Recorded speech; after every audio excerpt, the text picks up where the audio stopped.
নমস্কাৰ বন্ধুসকল। গধূলা যেতিয়া ঘৰক লাগি আহোঁ ডিউটিৰ পৰা বাছত, তেতিয়া বিভিন্ন প্ৰকাৰৰ মানুহে বিভিন্ন ধৰণে ফোনত কথা পাতে। তাৰে মই আজি কেইটামান নমুনা দেখাম অলপকৈ। প্ৰথমটো হ'ল নতুনকৈ প্ৰেমত পৰা। হেল্ল', অঁ কোৱা। এই বাছত আছোঁ ৰ'বা, আহি আছোঁ। বহুত কাম আছিলে। উপায়তো নাই ন, এতিয়া মনত পৰিলেতো কাম থাকে ন, কি কৰিবা। কি লাগে চুমা? বাছত আছোঁ ৰ'বা, পিছত কথা পাতিম। ঠিক আছে বাই। 2 নম্বৰটো হ'ল এই ধৰক 3-4 বছৰমান হ'ল ভাল পোৱা, সেইটো ফোন আহিলে কেনেকৈ কথা পাতিম। হেল্ল', এই বাছত আছোঁ। কিয় মই কল বেক কৰিলোঁতো তোমাক তেতিয়া। আৰে বাবা, দেৰি হ'লেওতো কল বেক কৰিছোঁ ন। অফিচত মোক কি কাম থাকে নহয়, তোমাৰ লগত কথা পাতি থকাৰ কাৰণে মোক দৰমহা নিদিয়ে নহয়, কাম থাকেতো ভাই। এই খং কৰিলে হ'ব নেকি?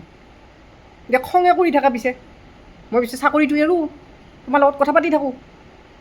দিয়া হ'ব দিয়া, ৰাখা, এনেই অশান্তিখন। 3 নম্বৰটো হ'ল নতুনকৈ বিয়া হোৱা। হেল্ল', কি খাবা? চকলেট? হ'ব দিয়া, কি নিম? 10 টকীয়া নে 20 টকীয়া? হ'ব দিয়া। হ'ব দিয়া, ঠিক আছে হ'ব দিয়া। চতুৰ্থটো হ'ল বিয়া হোৱা 4-5 বছৰমান হ'ল। হেল্ল', কি হ'ল? বাছত আছোঁ। হ'ব দে, লৈ যাম দে। পেম্পাৰ্ছ? কিমান পেম্পাৰ্ছ লাগে? মুতিয়ে থাকে নেকি দিনটো? এই ধুতি চুটি আছে যদি মেলি দিয়ে বাপাহেৰে। দে হ'ব দে, দেৰি হ'ব অলপ, যাই আছোঁ। আৰু 5 নম্বৰটো হ'ল বয়সীয়া মানুহ যিবিলাক, তেওঁলোকৰ ৰিটায়াৰমেণ্ট হওঁ অৱস্থা হৈ আছে, তেওঁলোকৰ যেতিয়া ঘৰৰ পৰা ফোন আহে। হেল্ল', কি কৈছা?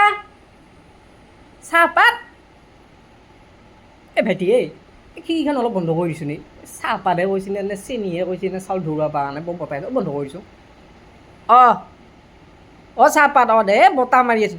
হ'ব দে, লৈ যাম দে। মাইনা আহিল নে টিউশ্যনৰ পৰা? হ'ব দে। এইকেইটা নমুনা দেখালোঁ, অলপ দীঘল হ'ল, চাবচোন কেনেকুৱা হয় জনাব। ধন্যবাদ।